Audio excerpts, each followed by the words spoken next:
10ನೇ ತರಗತಿ ವಿಷಯ ವಿಜ್ಞಾನ ಅಧ್ಯಾಯ 5 ಧಾತುಗಳ ಆವರ್ತನೀಯ ವರ್ಗೀಕರಣ ಭಾಗ 1. ಮಕ್ಕಳೇ, ಈ ಅಧ್ಯಾಯಕ್ಕೆ ನಿಮಗೆ ಸ್ವಾಗತ. ಭಾಗ 1ರಲ್ಲಿ ನಾವು ವರ್ಗೀಕರಣ ಎಂದರೇನು, ವರ್ಗೀಕರಣದ ಮಹತ್ವ, ಧಾತುಗಳ ಆರಂಭಿಕ ವರ್ಗೀಕರಣದಲ್ಲಿ ಬರುವಂತಹ ಡೋಬರೈನರ್ನ ನಿಯಮ, ನ್ಯೂಲ್ಯಾಂಡ್ ರವರ ಅಷ್ಟಕ ನಿಯಮ, ಹಾಗೆಯೇ ಮೆಂಡಲೀರವರ ಆವರ್ತ ಕೋಷ್ಟಕದ ಬಗ್ಗೆ ತಿಳಿಯೋಣ. ವಿದ್ಯಾರ್ಥಿಗಳೇ, ಈಗ ನಾವು ವರ್ಗೀಕರಣದ ಮಹತ್ವವನ್ನು ತಿಳಿಯೋಣ. ವರ್ಗೀಕರಣವು ಯಾವುದೇ ಚಟುವಟಿಕೆ ಅಧ್ಯಯನವನ್ನು ವ್ಯವಸ್ಥಿತ ಹಾಗೂ ಸುಗಮವಾಗುವಂತೆ ಮಾಡುತ್ತದೆ. ಚಿತ್ರದಲ್ಲಿ ವೀಕ್ಷಿಸಿ.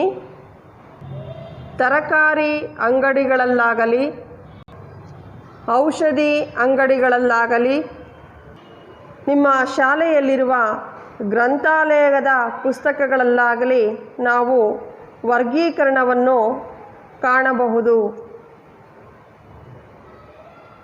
ಮಕ್ಕಳೇ, ಈ ರೀತಿ ವರ್ಗೀಕರಣ ಮಾಡುವುದರಿಂದ ನಮಗೆ ಸುಲಭವಾಗಿ ವಸ್ತುಗಳ ಬಗ್ಗೆ ತಿಳಿಯಲು ಸಹಾಯವಾಗುತ್ತದೆ. ವಿಜ್ಞಾನಿಗಳು ಧಾತುಗಳನ್ನು ಅವುಗಳ ಗುಣಗಳಿಗನುಗುಣವಾಗಿ ವರ್ಗೀಕರಣ ಮಾಡುವ ಹಲವಾರು ಪ್ರಯತ್ನಗಳನ್ನು ಮಾಡಿ ಗೊಂದಲಗಳಿಂದ ಹೊರಬಂದು ಕ್ರಮೇಣ ವ್ಯವಸ್ಥಿತವಾದ ಜೋಡಣೆಯನ್ನು ರೂಪಿಸಿಕೊಂಡರು. ವಿಲಿಯಂ ಪ್ರೌಟ್ ಎಂಬ ವಿಜ್ಞಾನಿ ಚಿತ್ರದಲ್ಲಿ ಗಮನಿಸಿ. ವಿಲಿಯಂ ಪ್ರೌಟ್ ಇವರು 1815ರಲ್ಲಿ ಧಾತುಗಳನ್ನು ಅವುಗಳ ಪರಮಾಣು ರಾಶಿಯ ಆಧಾರದ ಮೇಲೆ ವರ್ಗೀಕರಣ ಮಾಡಬಹುದೆಂದು ಮೊಟ್ಟಮೊದಲು ಸಲಹೆ ಮಾಡಿದರು. ಅಧ್ಯಾಯ 5 ಧಾತುಗಳ ಆವರ್ತನೀಯ ವರ್ಗೀಕರಣ. ವಿದ್ಯಾರ್ಥಿಗಳೇ, ನಮ್ಮ ಸುತ್ತಮುತ್ತಲಿನ ದ್ರವ್ಯವು ಧಾತುಗಳು, ಸಂಯುಕ್ತಗಳು ಹಾಗೂ ಮಿಶ್ರಣಗಳಿಂದ ಕೂಡಿದೆ ಎಂಬುದು ಈಗಾಗಲೇ ನಿಮಗೆ ತಿಳಿದಿದೆಯಲ್ಲವೇ? ಧಾತುಗಳು ಒಂದೇ ಬಗೆಯ ಪರಮಾಣುಗಳಿಂದ ಮಾಡಲ್ಪಟ್ಟಿವೆ ಎಂಬುದನ್ನು ನೀವು 9ನೇ ತರಗತಿಯಲ್ಲಿ ಅಧ್ಯಯನ ಮಾಡಿದ್ದೀರಾ. ಮಕ್ಕಳೇ, ನೀವು ನೋಡುತ್ತಿರುವಂತಹ ಈ ಧಾತುಗಳೆಲ್ಲವೂ ಒಂದೇ ಬಗೆಯ ಪರಮಾಣುಗಳಿಂದ ಮಾಡಲ್ಪಟ್ಟಿರುತ್ತವೆ. ಪ್ರಸ್ತುತ 118 ಧಾತುಗಳು ಇವೆ. ಈ 118 ಧಾತುಗಳು ಬೇರೆ ಬೇರೆ ಗುಣಗಳನ್ನು ಹೊಂದಿವೆ. ಈ 118 ಧಾತುಗಳಲ್ಲಿ 94 ಧಾತುಗಳು ಮಾತ್ರ ನೈಸರ್ಗಿಕವಾಗಿ ದೊರೆಯುತ್ತವೆ. ಧಾತುಗಳನ್ನು ಪಟ್ಟಿ ಮಾಡಲಾಗಿರುವಂತಹ ಈ ಒಂದು ಕೋಷ್ಟಕವನ್ನು ನಾವು ಆವರ್ತ ಕೋಷ್ಟಕ ಎಂದು ಕರೆಯುತ್ತೇವೆ. ಮಕ್ಕಳೇ, ಆರಂಭದಲ್ಲಿ ಧಾತುಗಳ ಸಂಖ್ಯೆಯು ಕಡಿಮೆಯಾಗಿತ್ತು. ಪ್ರಸ್ತುತ ಈಗ 118 ಧಾತುಗಳು ಇವೆ.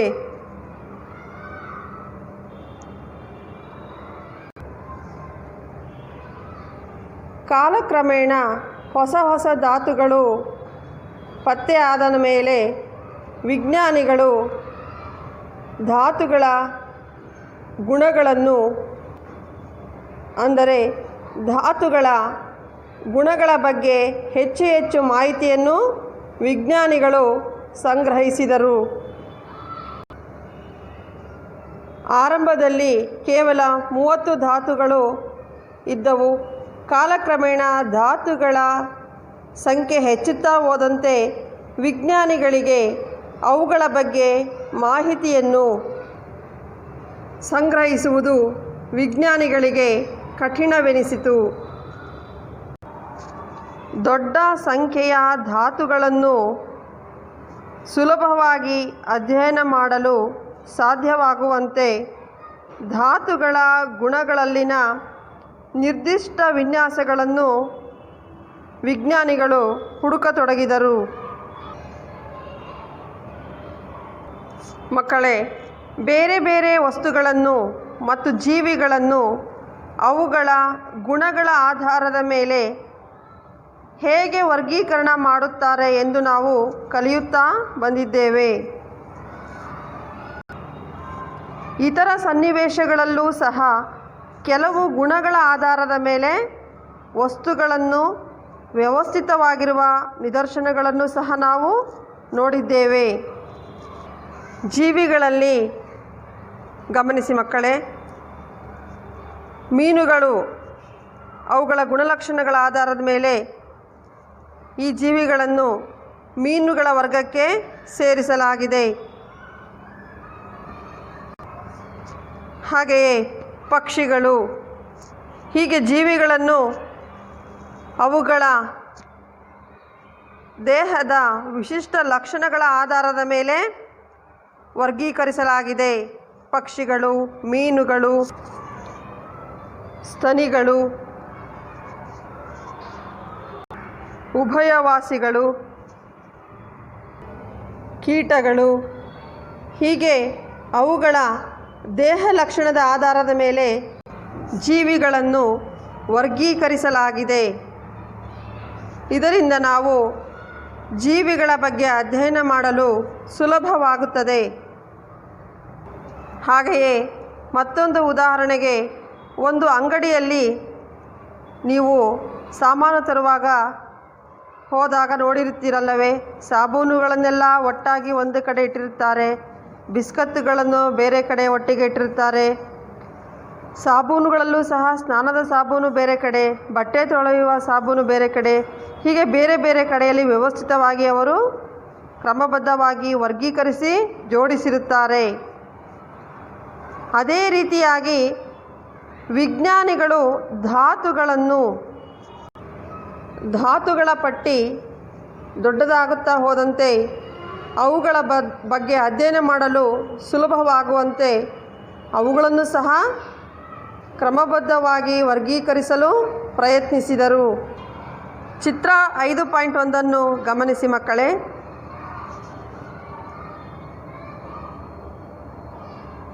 ನಿಮಗೆ ಮತ್ತು ನಿಮ್ಮ ಸ್ನೇಹಿತರಿಗೆ ನಿಧಿ ಇರುವ ಒಂದು ಸ್ಥಳದ ಹಳೆಯ ನಕ್ಷೆಯ ತುಣುಕುಗಳು ಸಿಕ್ಕಿವೆ ಎಂದು ಊಹಿಸಿಕೊಳ್ಳಿ. ಆ ನಿಧಿ ಇರುವ ಮಾರ್ಗವನ್ನು ಹುಡುಕುವುದು ಸುಲಭವೇ ಅಥವಾ ಗೊಂದಲವಾಗುತ್ತದೆಯೇ?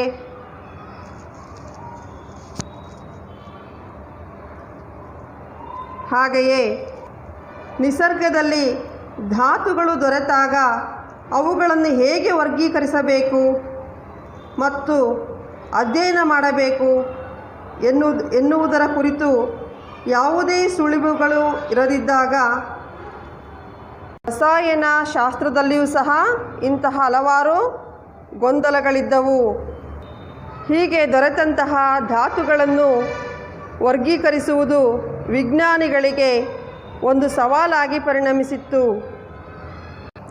ನಂತರ ವಿಜ್ಞಾನಿಗಳು ಧಾತುಗಳನ್ನು ಅವುಗಳ ಗುಣಗಳಿಗನುಸಾರವಾಗಿ, ಅಂದರೆ ನಾವು ವರ್ಗೀಕರಣ ಮಾಡಬೇಕಾದ್ರೆ ಯಾವುದಾದರೂ ಒಂದು ಆಧಾರವಾಗಿಯೇ ವರ್ಗೀಕರಣ ಮಾಡುತ್ತೇವೆ. ಹಾಗೆಯೇ ಇಲ್ಲಿ ಧಾತುಗಳನ್ನು ವರ್ಗೀಕರಿಸಲು ಅವುಗಳ ಗುಣಗಳನ್ನು ಆಧಾರವಾಗಿ ಇಟ್ಟುಕೊಂಡರು. ಅವುಗಳ ಗುಣಗಳಿಗೆ ಅನುಸಾರವಾಗಿ ವರ್ಗೀಕರಣ ಮಾಡುವ ಹಲವಾರು ಪ್ರಯತ್ನಗಳನ್ನು ಮಾಡಿ ಕೊನೆಗೆ ಗೊಂದಲಗಳಿಂದ ಹೊರಬಂದು ವ್ಯವಸ್ಥಿತವಾದಂತಹ ಜೋಡಣೆಯನ್ನು ರೂಪಿಸಿಕೊಂಡರು. ಅಂದರೆ ಗೊಂದಲದಿಂದ ಕ್ರಮಬದ್ಧವಾದ ಜೋಡಣೆ ಕಡೆಗೆ ಸಾಗಿದರು. ಹಾಗಾದರೆ ಧಾತುಗಳ ವರ್ಗೀಕರಣದ ಆರಂಭಿಕ ಪ್ರಯತ್ನಗಳು ಹೇಗೆ ಇದ್ದವು?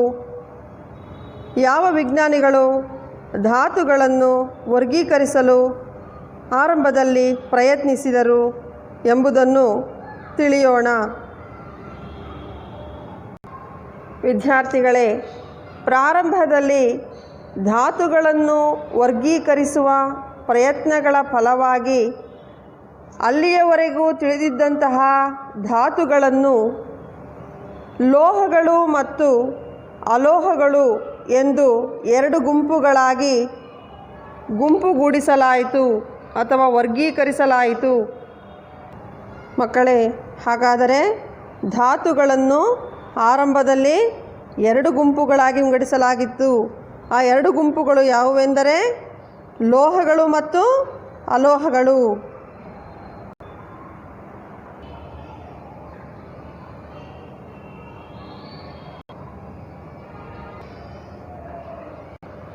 ಧಾತುಗಳು ಮತ್ತು ಅವುಗಳ ಗುಣಲಕ್ಷಣಗಳ ಕುರಿತಾದ ನಮ್ಮ ಜ್ಞಾನ ಹೆಚ್ಚಿದಂತೆ ಮತ್ತೆ ಮುಂದಿನ ವರ್ಗೀಕರಣದ ಪ್ರಯತ್ನಗಳು ಉಂಟಾದವು. ಅಂದರೆ ಧಾತುಗಳ ಹೊಸ ಹೊಸ ಗುಣಲಕ್ಷಣಗಳ ಬಗ್ಗೆ ನಮಗೆ ಜ್ಞಾನ ಹೆಚ್ಚಿದಂತೆ ಅನೇಕ ವರ್ಗೀಕರಣದ ಪ್ರಯತ್ನಗಳು ನಡೆದವು. ಮಕ್ಕಳೇ, ಈ ವಿಜ್ಞಾನಿಯ ಭಾವಚಿತ್ರವನ್ನು ಗಮನಿಸಿ. ಜೋಹಾನ್ ವೂಲ್ಫ್ಗ್ಯಾಂಗ್ ಡೋಬರೈನರ್ ಮೊಟ್ಟಮೊದಲು ಧಾತುಗಳನ್ನು ವರ್ಗೀಕರಿಸಲು ಪ್ರಯತ್ನಿಸಿದಂತಹ ವಿಜ್ಞಾನಿಯೇ ಜೋಹಾನ್ ವೂಲ್ಫ್ಗ್ಯಾಂಗ್ ಡೋಬರೈನರ್.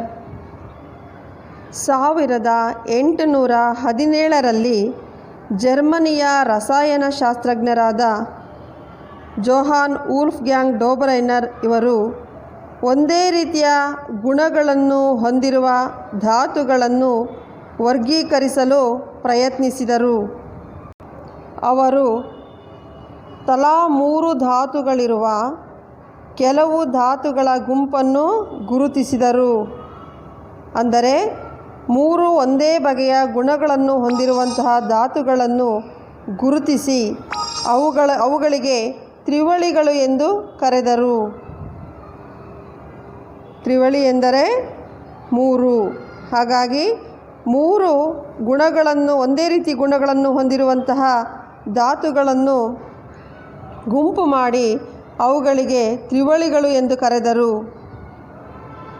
ಡೋಬರೈನರ್ ಅವರು ಸೂಚಿಸಿದ ತ್ರಿವಳಿಯ 3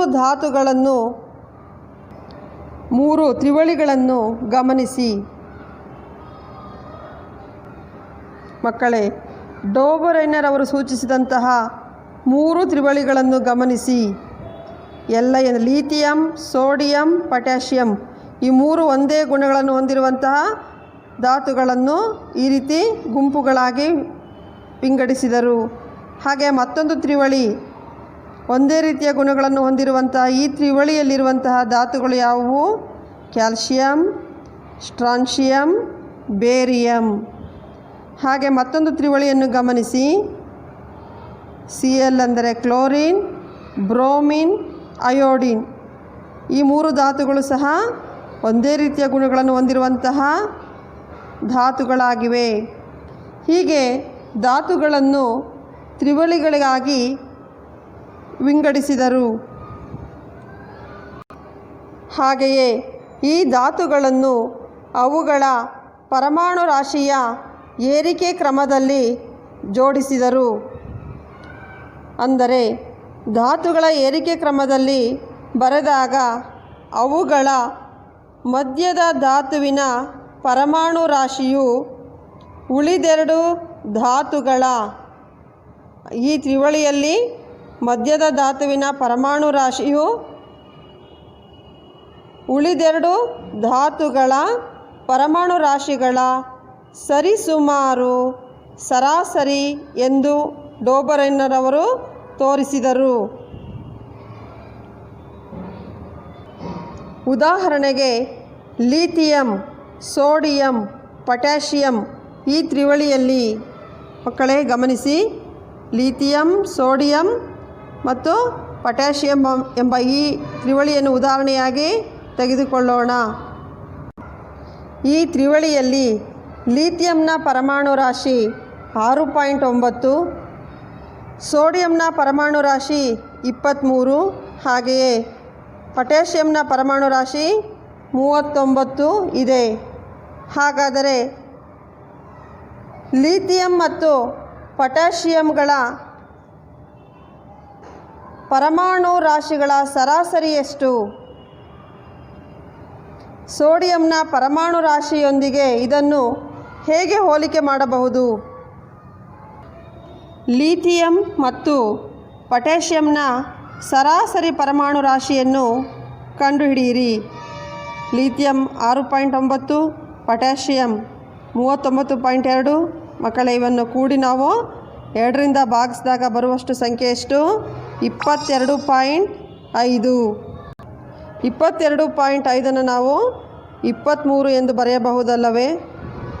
ಹಾಗಾದರೆ ಈ ಒಂದು ತ್ರಿವಳಿಯಲ್ಲಿ ಮಧ್ಯದ ಧಾತುವಿನ ಪರಮಾಣು ರಾಶಿಯು ಉಳಿದೆರಡು ಧಾತುಗಳ ಸರಾಸರಿ ಪರಮಾಣು ರಾಶಿಗೆ ಸರಿಸುಮಾರು ಸಮನಾಗಿರುತ್ತದೆ ಎಂಬುದು ಡೋಬರೈನರವರ ನಿಯಮವಾಗಿತ್ತು.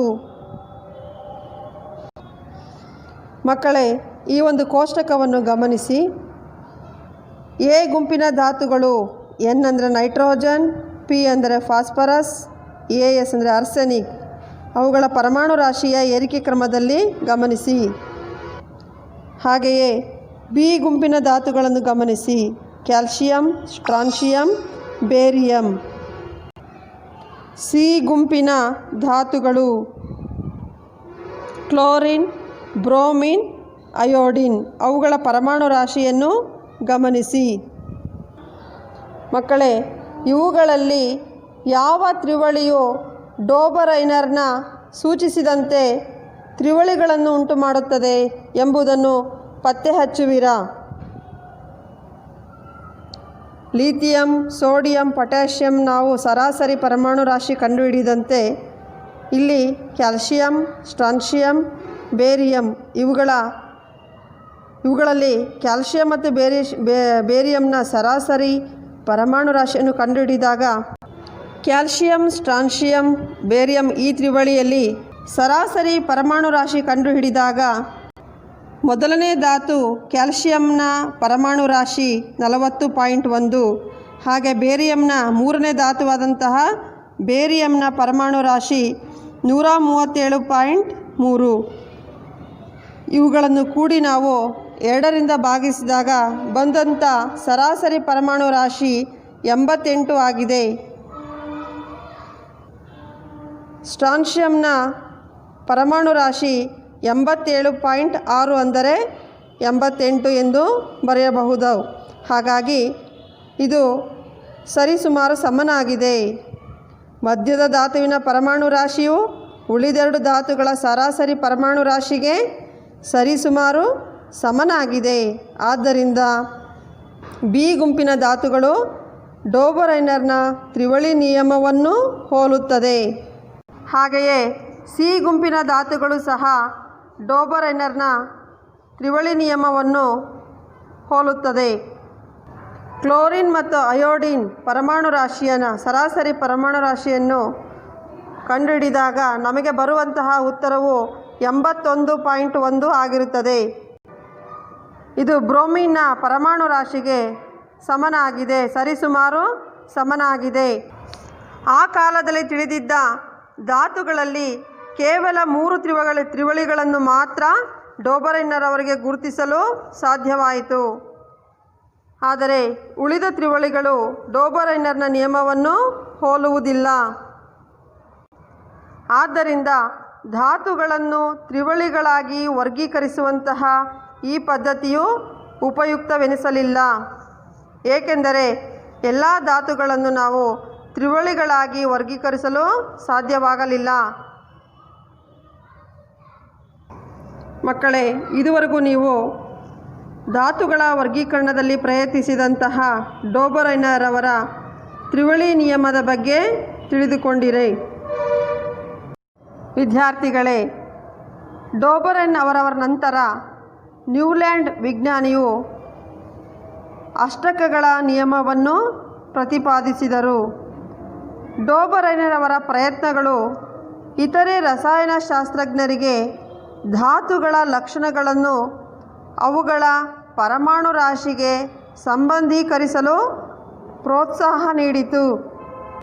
1866ರಲ್ಲಿ ಆಂಗ್ಲ ವಿಜ್ಞಾನಿಯಾದ ಜಾನ್ ನ್ಯೂಲ್ಯಾಂಡ್ ರವರು ಆ ಸಮಯದಲ್ಲಿ ತಿಳಿದಿದ್ದಂತಹ ಧಾತುಗಳನ್ನು ಅವುಗಳ ಪರಮಾಣು ರಾಶಿಯ ಏರಿಕೆ ಕ್ರಮದಲ್ಲಿ ಜೋಡಿಸಿದರು. ಚಿತ್ರದಲ್ಲಿ ಗಮನಿಸಿ ಮಕ್ಕಳೇ.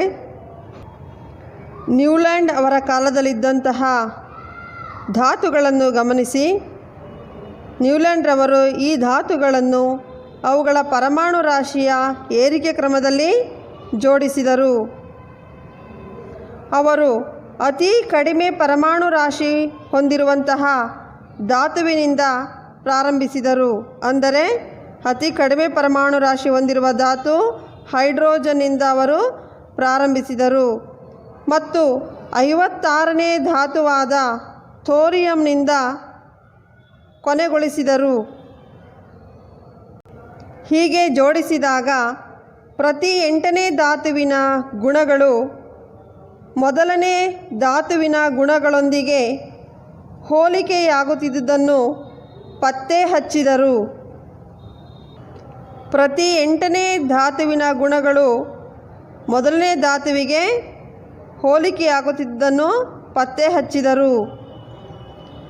ನೋಡಿ ಮಕ್ಕಳೇ, ಸೋಡಿಯಂನಿಂದ 8ನೇ ಧಾತು 1, 2, 3, 4, 5, 6, 7, 8. 8ನೇ ಧಾತು ಯಾವುದು? ಪೊಟ್ಯಾಷಿಯಂ. ಸೋಡಿಯಂ, ಪೊಟ್ಯಾಷಿಯಂ ಇವು ಒಂದೇ ಗುಣಗಳನ್ನು ಹೊಂದಿರುವಂತಹ ಧಾತುಗಳಾಗಿವೆ. ಹೀಗೆ ಅವರು ಅದನ್ನು ಸಂಗೀತದಲ್ಲಿ ಕಂಡುಬರುವ ಅಷ್ಟಕಗಳೊಂದಿಗೆ ಹೋಲಿಸಿದರು. ಹೀಗೆ 8ನೇ ಧಾತುವು ಮೊದಲನೇ ಧಾತುವನ್ನು ಹೋಲುವುದರಿಂದ ನ್ಯೂಲ್ಯಾಂಡ್ ರವರ ನಿಯಮವನ್ನು ಅಷ್ಟಕಗಳ ನಿಯಮ ಎಂದು ಕರೆದರು. ಇದು ನ್ಯೂಲ್ಯಾಂಡ್ ಪ್ರತಿಪಾದಿಸಿದ ಅಷ್ಟಕಗಳ ನಿಯಮ ಎಂದೇ ಕರೆಯಲ್ಪಟ್ಟಿತು. ನ್ಯೂಲ್ಯಾಂಡ್ ಸೂಚಿಸಿದ ಅಷ್ಟಕಗಳಲ್ಲಿ ಲಿಥಿಯಂ ಮತ್ತು ಸೋಡಿಯಂಗಳ ಗುಣಗಳು ಒಂದೇ ಇರುವುದು ಕಂಡುಬಂದಿತು. ಕೋಷ್ಟಕದಲ್ಲಿ ಗಮನಿಸಿ. ಲಿಥಿಯಂ ಮತ್ತು ಸೋಡಿಯಂಗಳ ಗುಣಗಳು ಒಂದೇ ಇರುವುದು ಅವರ ಕೋಷ್ಟಕದಲ್ಲಿ ಕಂಡುಬಂದಿತು. ಸೋಡಿಯಂ ಧಾತುವು ಲಿಥಿಯಂ ನಂತರದ 8ನೇ ಧಾತುವಾಗಿದೆ. ಹಾಗೆಯೇ ಬೆರಿಲಿಯಂ ಮತ್ತು ಮೆಗ್ನೀಷಿಯಂಗಳ ಲಕ್ಷಣಗಳು ಒಂದನ್ನೊಂದು ಹೋಲುತ್ತವೆ. Be ಎಂದರೆ ಬೆರಿಲಿಯಂ, ಹಾಗೆ 8ನೇ ಧಾತುವಾದಂಥ ಮೆಗ್ನೀಷಿಯಮನ್ನು ಗುಣಲಕ್ಷಣಗಳು ಒಂದನ್ನೊಂದು ಹೋಲುತ್ತವೆ. ಹೀಗೆ ಧಾತುಗಳನ್ನು ಅವುಗಳ ಪರಮಾಣು ರಾಶಿಯ ಏರಿಕೆ ಕ್ರಮದಲ್ಲಿ ಜೋಡಿಸಿದಾಗ ಆ ಜೋಡಣೆಯಲ್ಲಿ 8ನೇ ಧಾತುವು ಮೊದಲನೇ ಧಾತುವನ್ನು ಹೋಲುತ್ತದೆ ಎಂಬುದೇ ನ್ಯೂಲ್ಯಾಂಡ್ ರವರ ಅಷ್ಟಕಗಳ ನಿಯಮವಾಗಿದೆ.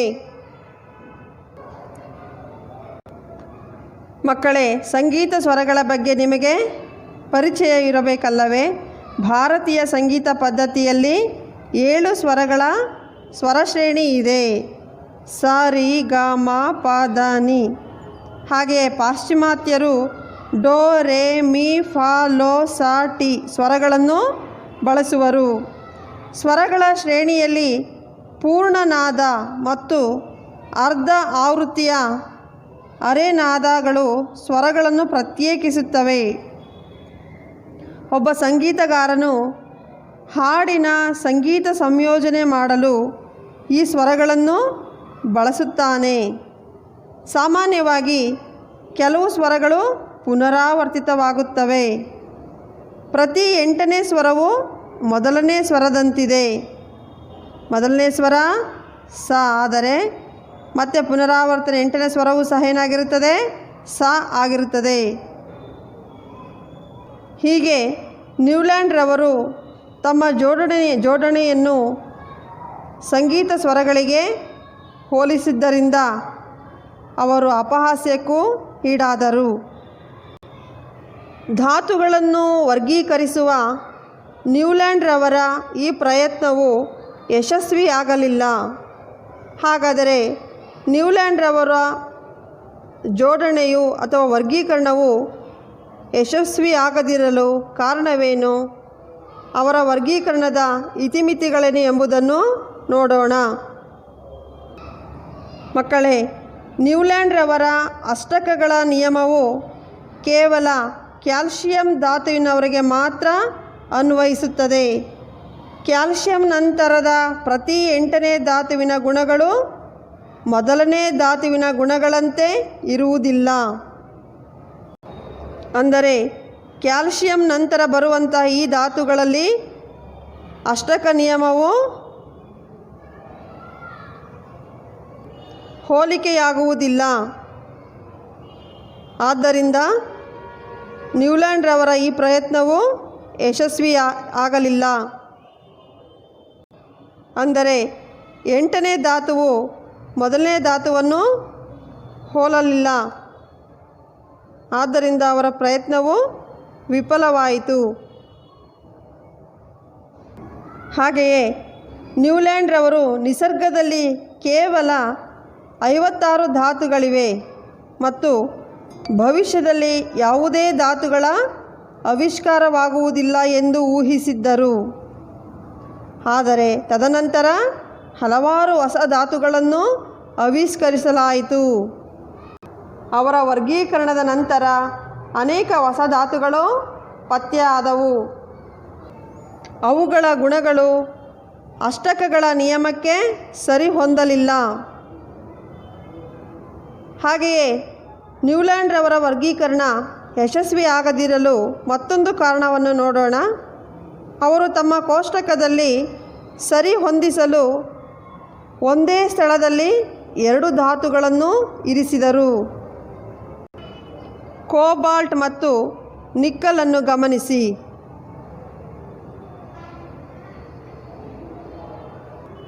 ಅಷ್ಟೇ ಅಲ್ಲದೆ ಕೆಲವು ಹೋಲಿಕೆ ಇಲ್ಲದ ಧಾತುಗಳನ್ನು ಒಂದೇ ಸ್ವರದಡಿಯಲ್ಲಿ ಇರಿಸಿದರು. ಕೋಬಾಲ್ಟ್ ಮತ್ತು ನಿಕ್ಕಲನ್ನು ಒಂದೇ ಸ್ಥಾನದಲ್ಲಿಟ್ಟಿರುವುದನ್ನು ನೀವು ಗಮನಿಸಿದ್ದೀರಿ ಅಲ್ಲವೇ ಮಕ್ಕಳೇ?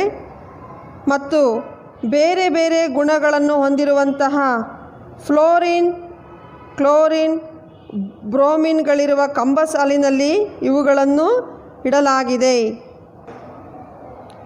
ಕ್ಲೋರಿನ್, ಫ್ಲೋರಿನ್, ಬ್ರೋಮಿನ್ ಇವು ಒಂದೇ ರೀತಿಯ ಗುಣಗಳನ್ನು ಹೊಂದಿದ್ದು ಅವುಗಳಲ್ಲಿ ಹೋಲಿಕೆ ಇಲ್ಲದಂತಹ ಧಾತುಗಳನ್ನು ಇರಿಸಲಾಗಿದೆ. ಹಾಗೆಯೇ ನಿಕ್ಕಲ್ ಮತ್ತು ಕೋಬಾಲ್ಟ್ ಗುಣಗಳನ್ನು ಹೊಂದಿರುವಂತಹ ಕಬ್ಬಿಣವನ್ನು ಅವುಗಳಿಂದ ದೂರದಲ್ಲಿ ಇಡಲಾಗಿದೆ. ಮಕ್ಕಳೇ, ಕೋಷ್ಟಕದಲ್ಲಿ ಗಮನಿಸಿ.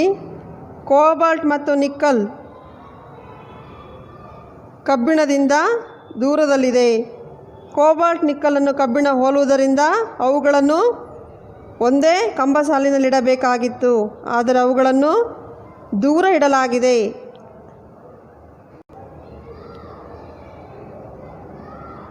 ತದನಂತರ ಜಡ ಅನಿಲಗಳ ಆವಿಷ್ಕಾರದಿಂದಾಗಿ ಅಷ್ಟಕ ನಿಯಮವು ಅಪ್ರಸ್ತುತವಾಯಿತು. ಮಕ್ಕಳೇ, ಜಡ ಅನಿಲಗಳಾದಂತಹ helium, neon, argon, krypton, xenon, radon ಇವುಗಳು ಆವಿಷ್ಕಾರವಾದ ನಂತರ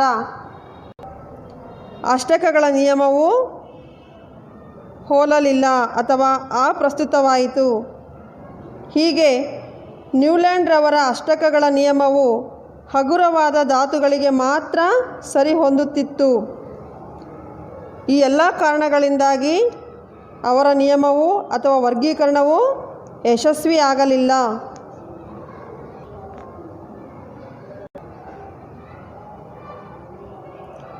ಮಕ್ಕಳೇ, ಇದುವರೆಗೂ ನೀವು ನ್ಯೂಲ್ಯಾಂಡ್ರವರ ವರ್ಗೀಕರಣದ ಬಗ್ಗೆ ಮತ್ತು ಅವರ ವರ್ಗೀಕರಣದ ಇತಿಮಿತಿಗಳ ಬಗ್ಗೆ ತಿಳಿದುಕೊಂಡಿರಾ?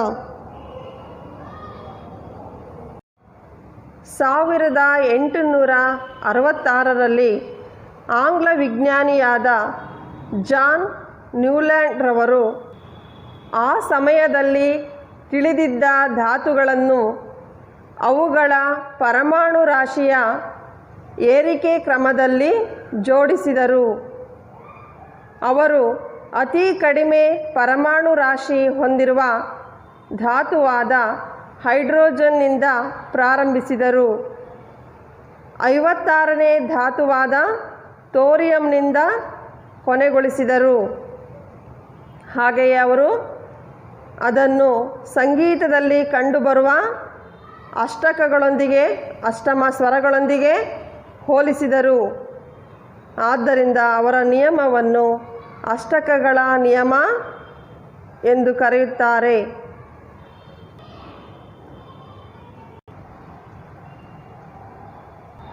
ಮಕ್ಕಳೇ, ನ್ಯೂಲ್ಯಾಂಡ್ರವರ ಧಾತುಗಳ ವರ್ಗೀಕರಣವು ಏಕೆ ವಿಫಲವಾಯಿತು, ಅವರ ವರ್ಗೀಕರಣದ ಇತಿಮಿತಿಗಳೇನು ಎಂಬುದನ್ನು ಬರೆದುಕೊಳ್ಳಿ.